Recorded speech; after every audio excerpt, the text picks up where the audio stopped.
नमस्कार। Welcome to Bihar civils. मैं हूं आलोक सिंह और आज के इस वीडियो में डिस्कस करेंगे 9 फरवरी 2022 के बिहार करंट अफेयर्स, साथ में नेशनल और इंटरनेशनल इवेंट्स भी डिस्कस करेंगे।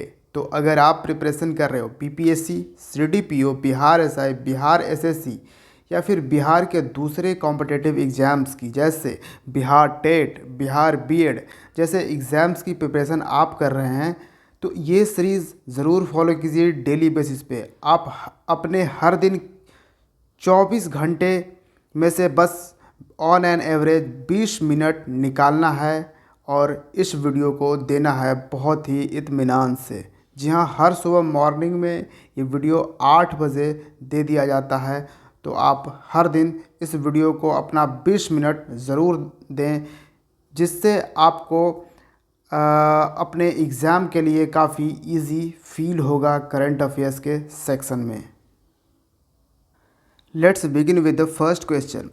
विच international para swimmer of Bihar has been awarded with the national best sports person of the year 2021 award.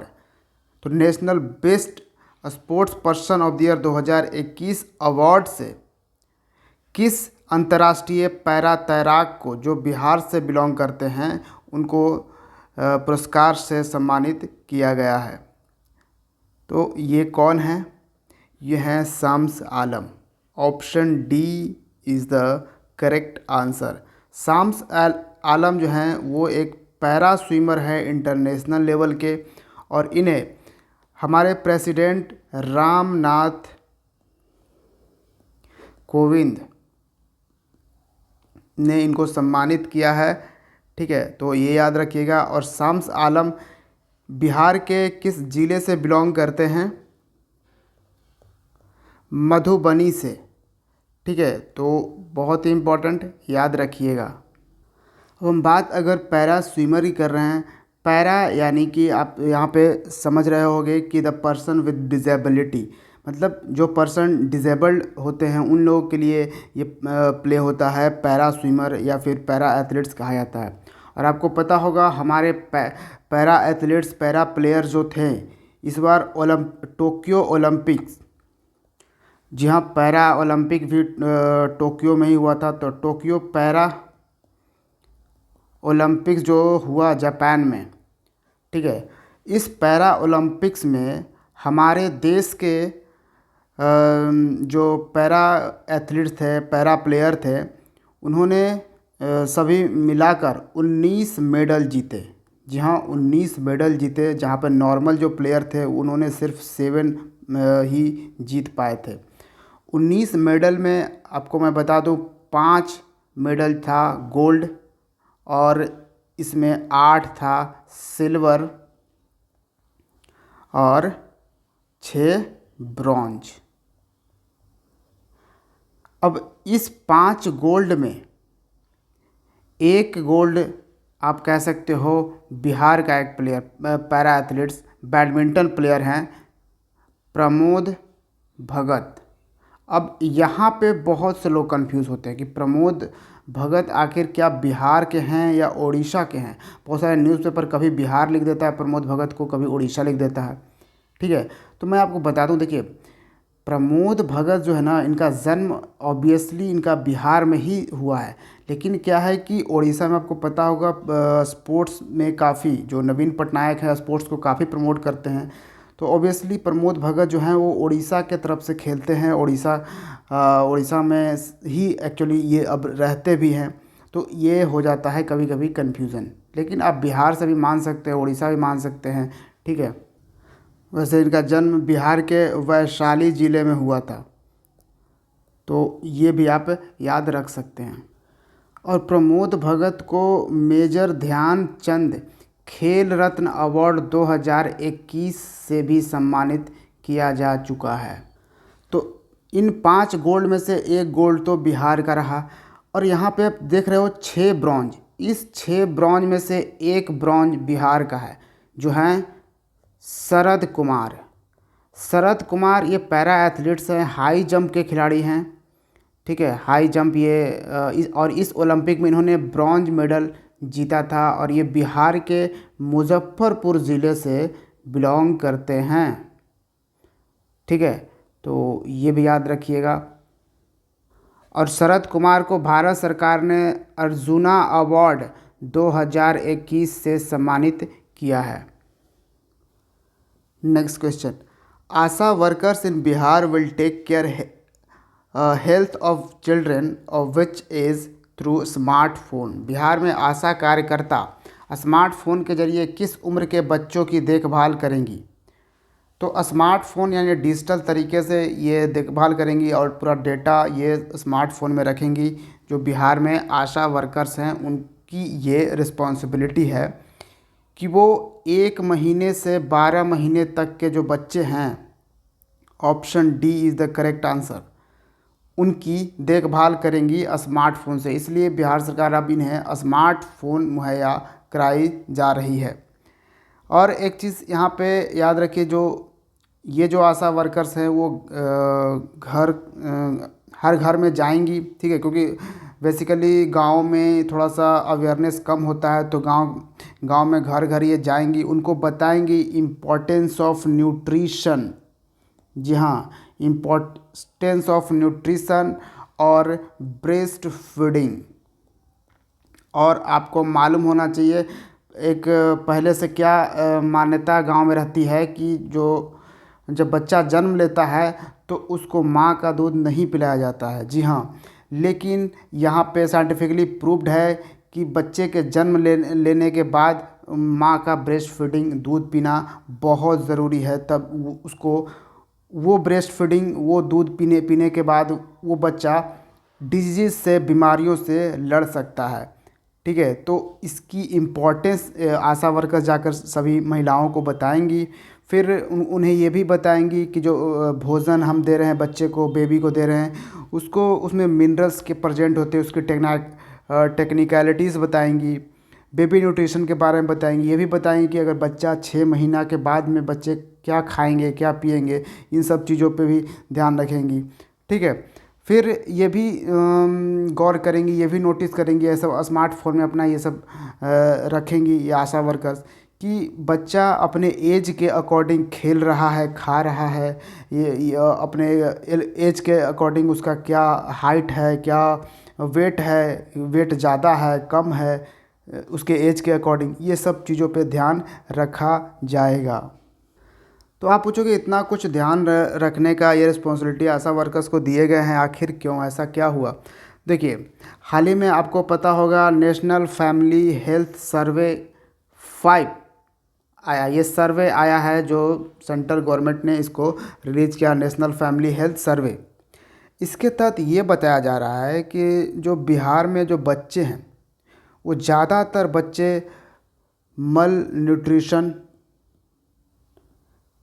ड्वार्फनिज्म, जो मतलब कि बौने होते जा रहे, मतलब हाइट जितना होना चाहिए उतना नहीं है, जो वेट है वो या तो उनके एज के अकॉर्डिंग बहुत कम है या फिर बहुत ज़्यादा है, या फिर बहुत सारे बेबी तो बोर्न ही हो रहे हैं विथ डिजीज़, बीमारियों के साथ बोर्न हो रहे हैं। तो ये सब चीज़ ज़्यादा बढ़ता जा रहा है, ये देखा गया है। तो इसी चीज़ को कंट्रोल करने के लिए, कम्बैट करने के लिए ये इनिशिएटिव लिया जा रहा है। Next question, who has been appointed as the first women vice chancellor of JNU यानी जवाहरलाल नेहरू यूनिवर्सिटी। जवाहरलाल नेहरू यूनिवर्सिटी की पहली महिला कुलपति के रूप में किसे नियुक्त किया गया है? तो फर्स्ट वुमेन वाइस चांसलर बनी है JNU की, और ये हैं Shanti Shri Dhulipudi Pandit. Option C is the correct answer. और इन्होंने किसको रिप्लेस किया है? इन्होंने रिप्लेस किया है मामिडला जगदेश कुमार। मामिडला जगदेश कुमार को इन्होंने रिप्लेस कर दिया है। इसके पहले मामिडला जगदेश कुमार इसके वाइस चांसलर थे JNU के। ठीक है, अब ये हो गई हैं शांति श्री हो गई हैं। और मामिडला जगदेश कुमार जो है इनको अपॉइंट कर दिया गया है यूजीसी का चेयरमैन। जी हाँ, यूनिवर्सिटी ग्रांट कमीशन का चेयरमैन इन्हें अपॉइंट कर दिया गया है, तो ये भी आप याद रखिएगा। अच्छा, इनको कौन जेएनयू का वाइस चांसलर अपॉइंट किया? तो मिनिस्ट्री ऑफ एजुकेशन, ये याद रखिएगा। इसके पहले क्या थी ये शांतिश्री? तो ये वाइस चांसलर थी महाराष्ट्र में एक यूनिवर्सिटी है सावित्रीबाई फुले यूनिवर्सिटी। और आपको मालूम होगा सावित्रीबाई जो हैं ये मतलब लड़कियों के लिए अगर किसी ने सबसे पहली बार भारत में स्कूल खोला तो वो सावित्रीबाई फुले हैं, और इनको गर्ल्स एजुकेशन के लिए जाना जाता है सावित्रीबाई फुले का। और रिसेंटली ओएनजीसी, ये हमारा ऑयल कंपनी है जिसकी पहली first women CMD chairman and managing director बनी है कौन? अलका मित्तल। ये याद रखिएगा, इम्पॉर्टेंट है। बात विमेन की हो रही है तो ज़ारा रदरफोर्ड, ये मात्र 19 ईयर ओल्ड लड़की हैं जो पूरी दुनिया को सोलो फ्लाई कर चुकी है, सोलो। ठीक है, यंगेस्ट विमेन ये कहा जा सकता है कि पूरी दुनिया को फ्लाई कर चुकी है। कभी 31 कंट्रीज़ और 5 कॉन्टिनेंट्स में ये अकेले घूम चुकी हैं, तो इसके लिए भी आप याद रख सकते हैं। फिर एक मिनिस्ट्री ऑफ जल शक्ति है, जल शक्ति,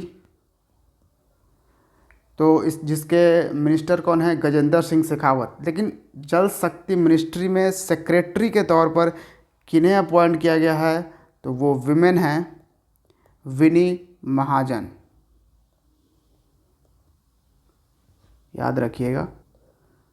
next, which team has own the AFC women's Asia cup India 2022? तो AFC महिला एशियाई कप भारत 2022 किस टीम ने जीता? तो एशिया कप इंडिया 2002 को जीता है चाइना ने। Option B is the correct answer. और ये कहाँ पे हो रहा था women's Asia cup India? Obviously ये फुटबॉल की हम बात कर रहे हैं, ठीक है, AFC।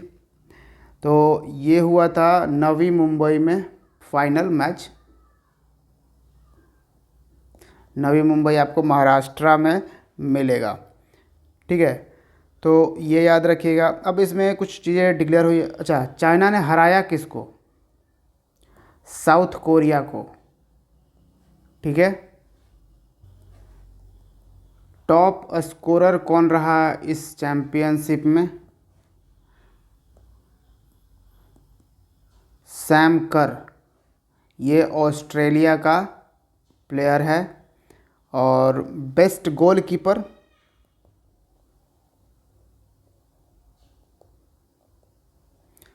बेस्ट गोलकीपर जू यू, ये चाइना का प्लेयर है, ठीक है। मोस्ट वैल्यूएबल प्लेयर कौन रहा? ये वैंग शैनसन, ये चाइना का प्लेयर है, तो ये याद रखिएगा। और बात अगर फुटबॉल की हो रही है तो फीफा, ये फुटबॉल का गवर्निंग बॉडी है जिसका हेडक्वार्टर आपको जूरिक में मिलेगा। जूरिक है स्विट्ज़रलैंड में, ठीक है। और फीफा ने हाल ही में कुछ अवार्ड डिक्लेयर किए हैं, जैसे बेस्ट फीफा प्लेयर ऑफ 2021, ये कौन रहा? Robert Lewandowski. रॉबर्ट लेवेंडोस्की ये पोलैंड का प्लेयर है, ऑब्वियसली फुटबॉल प्लेयर है। और विमेंस कौन रही player of 2021? Best FIFA women's player of 2021, ये रही अलेक्सिया पुटेलास, ये स्पेन की प्लेयर हैं। ठीक है, तो best FIFA men's and women's दोनों याद रखिएगा। नेक्स्ट है, which company has partnered with Airtel payments bank to offer cyber security insurance. Cyber सुरक्षा बीमा की पेशकश करने के लिए किस कंपनी ने एयरटेल पेमेंट्स बैंक के साथ भागीदारी की है? बेसिकली एयरटेल पेमेंट बैंक के ये पार्टनरशिप करी गई है किसके साथ? आईसीसी लोम्बार्ड के साथ। Option D is the correct answer. ICC Lombard एक इंश्योरेंस कंपनी है। ठीक है, तो यहाँ पे क्या है कि साइबर सिक्योरिटी के लिए यहाँ पे इंश्योरेंस किया जा रहा है, यानी साइबर फ्रॉड अगर आपके साथ हो जाता है, आपको कोई हैक कर लेता है, आपके पैसे कोई चुरा लेता है अति ऑनलाइन तरीके से, ठीक है, या कुछ चीज़ें भी हो जाती है साइबर फ्रॉड में, तो उसके लिए ये इंश्योरेंस अब जारी होने लगे हैं, तो आप समझ सकते हो। और देखिए एयरटेल पेमेंट बैंक जो है उसको शेड्यूल्ड बैंक का दर्जा आरबीआई ने दे दिया है। क्या? शेड्यूल्ड बैंक हाल ही में, और क्योंकि इसको शामिल कर दिया गया है आरबीआई एक्ट 1934 के शेड्यूल सेकंड में। ठीक है, और ये बन चुका है अब शेड्यूल्ड बैंक। तो 4 शेड्यूल्ड बैंक हो चुके हैं भारत में। नेक्स्ट है, world's third largest cricket stadium is being built in which city. विश्व का तीसरा सबसे बड़ा क्रिकेट स्टेडियम बनाया जा रहा है कहाँ पे? यहाँ पे पूछा जा रहा है तीसरा सबसे बड़ा, तो पहला दूसरा कौन सा था? तो दुनिया का पहला क्रिकेट स्टेडियम भी भारत में है। ठीक है, और वो कौन सा है? नरेंद्र मोदी स्टेडियम। जिस स्टेडियम को पहले मोटेरा स्टेडियम से आप नाम से जानते थे, उसका नाम चेंज करके नरेंद्र मोदी स्टेडियम कर दिया गया है, जो दुनिया का सबसे बड़ा स्टेडियम क्रिकेट स्टेडियम है। और इसमें कैपेसिटी है करीबन 1,32,000 लोगों के बैठने की कैपेसिटी है इस स्टेडियम में। ठीक है, दुनिया का दूसरा स्टेडियम कौन सा है? सेकेंड लार्जेस्ट है मेलबर्न क्रिकेट ग्राउंड, एमसीसी। अगर आप क्रिकेट देखते हो तो आपको मालूम होगा, सॉरी एमसीजी। और ये मेलबर्न क्रिकेट ग्राउंड है ऑस्ट्रेलिया में। ठीक है, ये दुनिया का सेकेंड लार्जेस्ट है। पहले ये फर्स्ट लार्जेस्ट था, लेकिन नरेंद्र मोदी स्टेडियम बनने के बाद ये सेकेंड लार्जेस्ट हो गया, और इसमें कैपेसिटी है करीबन 1,00,000 दर्शकों के बैठने के लिए।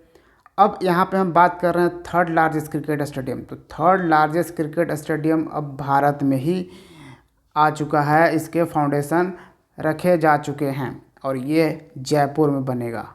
Option C is the correct answer.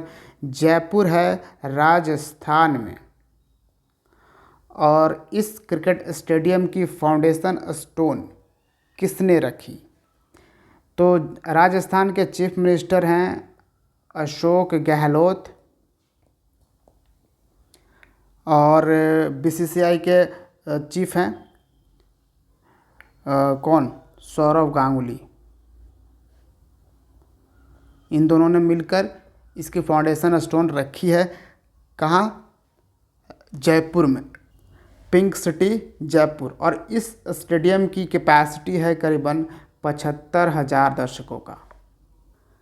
Next question, artificial intelligence based job search portal Swaraj ability has been launched by which IIT. AI आधारित नौकरी खोज पोर्टल स्वराज एबिलिटी किसके द्वारा शुरू किया गया है? तो कौन सा आईआईटी ने शुरू किया है? IIT Hyderabad. Option D is the correct answer. और आईआईटी हैदराबाद कहाँ पे है? ऑब्वियसली तेलंगाना में। ठीक है, स्वराज एबिलिटी ये जो पोर्टल आर्टिफिशियल इंटेलिजेंस पे लॉन्च किया गया है, इसके तहत जो पर्सन हैं विद डिसेबिलिटी वो अपने जॉब एक्वायर कर सकते हैं, जॉब अपने रेलिवेंट स्किल्स के आधार पे इसमें जॉब सर्च कर पाएंगे। और इस पोर्टल को फंड कौन कर रहा है? कोटक महिंद्रा बैंक।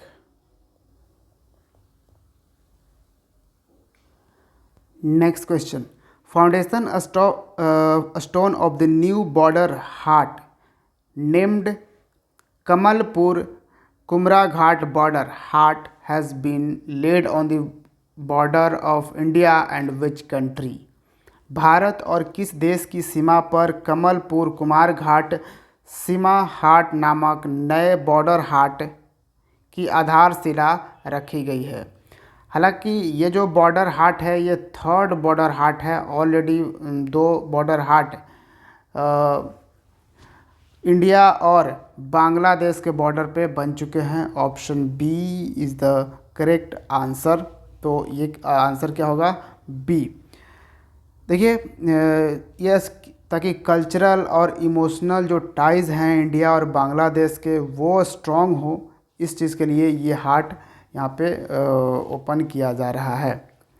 और इसका फाउंडेशन स्टोन किसने रखा, किसने आधारशिला इसकी रखी? तो त्रिपुरा के चीफ मिनिस्टर हैं। त्रिपुरा हमारा नॉर्थ ईस्ट स्टेट है जिसकी बॉर्डर ऑब्वियसली बांग्लादेश से लगती है। तो कौन है? बिप्लब कुमार देव। और बांग्लादेश के कॉमर्स मिनिस्टर टीपू मुंशी। इन दोनों ने मिलकर इसकी फाउंडेशन स्टोन रखी है। Next question, which station signed memorandum of understanding with Ather energy, एक कंपनी है, to set up 1000 fast charging station for electric 2 wheelers? Electric दोपहिए वाहनों के लिए 1000 फास्ट चार्जिंग स्टेशन स्थापित करने के लिए किस राज्य ने एथर एनर्जी के साथ समझौता ज्ञापन पर हस्ताक्षर किए हैं? तो ये कौन सी गवर्नमेंट है? Karnataka government. Option B is the correct answer. Next question, who has been made its brand ambassador by Bata India? Bata India द्वारा किसे अपना ब्रांड एम्बेसडर बनाया गया है? तो ये हैं famous actress Disha Patani. Option B is the correct answer.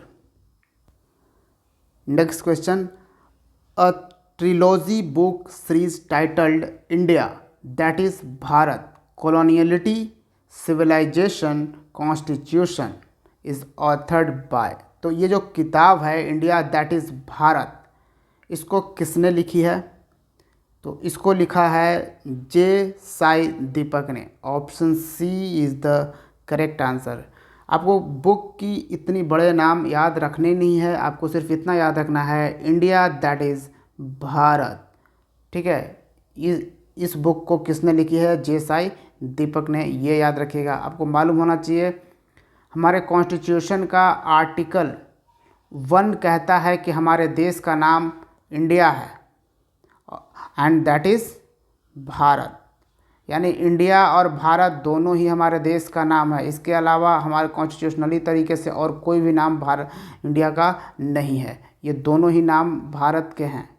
ठीक है, ऐसा नहीं है कि इंडिया का हिंदी भारत है और भारत का इंग्लिश इंडिया है, ऐसा कुछ नहीं है, दोनों ही नाम है। इंडिया अपने आप में एक नाम है। इंडिया के अगर हम हिंदी लिखेंगे तो इंडिया को ऐसे लिखेंगे, ये इंडिया का हिंदी हुआ। भारत को हिंदी में लिखेंगे तो ये भारत हुआ, और अगर इसी को इंग्लिश में लिखेंगे तो ये ऐसे भारत हुआ। नाम कैसे लिखते? नाम तो ऐसे लिखते हो ना भाई। तो कैसे आप लोग मान लेते हो कि इंडिया भारत का ही इंग्लिश है इंडिया और इंडिया का ही हिंदी है भारत? ये कभी मत मानना है। हमारे कॉन्स्टिट्यूशन में ऑलरेडी लिखा हुआ कि ये दोनों अपने आप में नाम है, दोनों ही नाम भारत देश के ही हैं। नेक्स्ट और आज का last question, what is the processing speed of India's fastest super computer Param Pravega?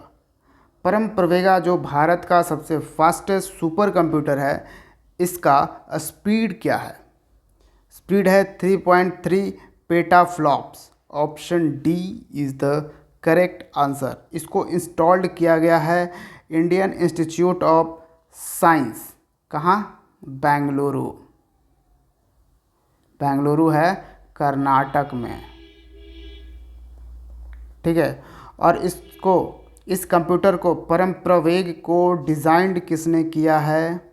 CDAC ने डिज़ाइन किया है, यानी centre for development of advance computing. So this is the today's current affairs. I hope you are feeling enjoyable with this series. Thank you for watching Bihar Civil. See you in the next video. Jai Hind.